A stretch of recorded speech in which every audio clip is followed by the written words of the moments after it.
ورپسې دا دوه صورتونه چې کوم دي نو د دې ته ویل کېږي معوذتین یا معوذتین په حدیث کې پناه ورکوونکي یا پناه غوښتونکي په دې سره دا څه چل شوی داسې چل شروع چې خامخا انسان د نعمت عظما میلاو شي دشمنان یې ډېر شي اوده باندې ته میلاو شي پیسې میلاو شي مړه نور څه نه ده اوس زمیندار چې جیون وکړي ورته چوکیداري کوي که نه کوي جیون وکړه د خلک پټوي نو نور نعمتونه به لا پرېږده نو چې څومره لوی نعمت میلاو شي نو د هغې لپاره دشمنان ډېر شي اوس په سورت اخلاص کې الله رسول پاک ته څه ورکړل نعمت عظما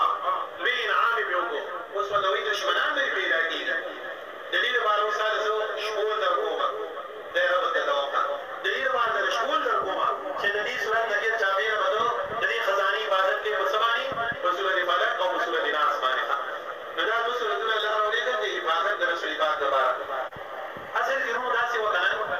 چې دا دغې جو یهودیان دا د نبي علیه السلام والسلام لوی دشمنان په هر ځای کې د نبي علیه السلام والسلام مبارک سره څه کړي دشمني کړې ده هر وخت کې د نبي علیه السلام سره دشمني کړې ده حدیثو کې راځي د خیبر په موقع باندې نبي علیه السلام ته وایي تاسو زموږ چې کوم دی څه شی دی یو فیصله ده تاسو راشئ چې خپلو کې دینو څه فیصله کوو نبي علیه السلام چې په پالن جوړ کړو باندې به د هر څه یېرولې وو د میشنې پالې به ورکړی وو چې دی راځي په دې پالن کې دین تاسو به دا ګډ سر لروړئ نعوذ بالله الله په هغې کې د نبي علیه السلام حفاظت وکړي یو بیا د خیبر په موقع باندې به د زهر واچول په غوښه کې الله په هغې کې حفاظت وکړو داسې نور په قسم طریقو سره د نبي علیه السلام سره دشمني ښکاره کړه خو الله نبي علیه السلام ته څه ورکړلو حفاظت امن بیا داسې چې نه شي چې درېیم نمبر کې دی راغلی مرتبې د سحر ته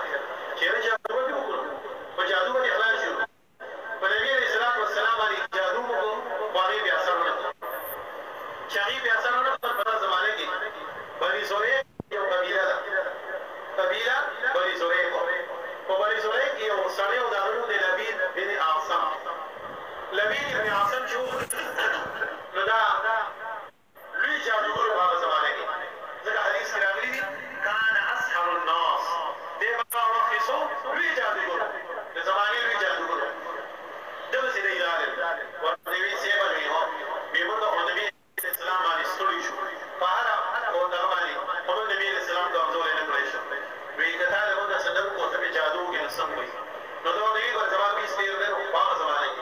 وایي وایي چې څومره پیسې غواړې درله درکوم په ده باندې جادو وکړه مفسرینو لیکلي دي سرفرازخان صفدر صاحب لیکلي دي ذخیرة الجنان کې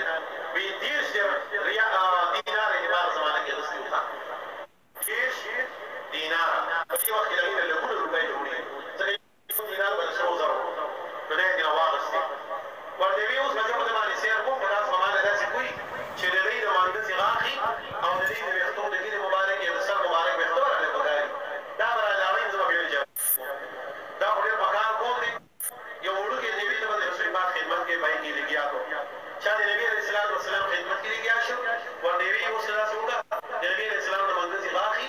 او د نبي علیه السلام والسلام مبارک ویښتو مبارک دا به ماله راوړئ دا به ماله راوړئ هغه یې د یهودیانو حاصل کړه چې راغله د هغې د نبي بن عاصم ته ورکړل دې ونه کې د دې او د ده ټولې اورګانې وې د هغې په ملګرتیا کې دې ونه کې په نبي علیه السلام والسلام باندې څه وکړلو جادو یو بزې راواغستې د هغې نه بنده یې جوړه کړه په هغې کې 11 غوټې واچولې او په هغه غوټو کې د رسول پاک ویښته مبارک او دارنګې چې کوم دی د ملګسې غاښې ډوبولي په هغې د سحر نه ایمان ویل موږ یې پرې وکړو روحماني وایي وایي د مور نه د رسول پاک یو شکل جوړ کړي یو جوسه او د هغې په هر یو جوړ کې داسې چې کوم ځای د بدن جوړونه دي په هغې ستنې وډوبولې ستنې پرې وډوبولې او هغې چې کوم دی بیا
هغه نور ولیکل چې ویې لیکل هغه یې ویل تاسو داسې وکړئ چې ما له دغه چادر راوړئ چې هغه یې لاړل نبي علیه السلام والسلام ورسره خپل راغی یا هغه یې وړل چې هغه ګټه یې واړوله د هغې د لاندې چې کوم دی نو دغه غلاف د کجورې پروت دی د ده کجور دا غلاف پروت او په هغه غلاف کې دننه دا بندۍ پرته وه دا غوټې چې ور ورکړې وې یا دغه شکل چې کوم روح الماني وي جوړ کړی او سترګې پکې ډومبلې وې هغه یې راوړه چې رسول پاک دې راوړل نو په هغې کې 11 غوټې وې الله تعالی د امتحانین په تور باندې دا 2 سورتونه ورته وویل حضور دا 2 سورتونه ووایه الله جل جلاله علاج درکړي دا 2 سورتونه ووایه الله به تعالی علاج درکړي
د دې لپاره دا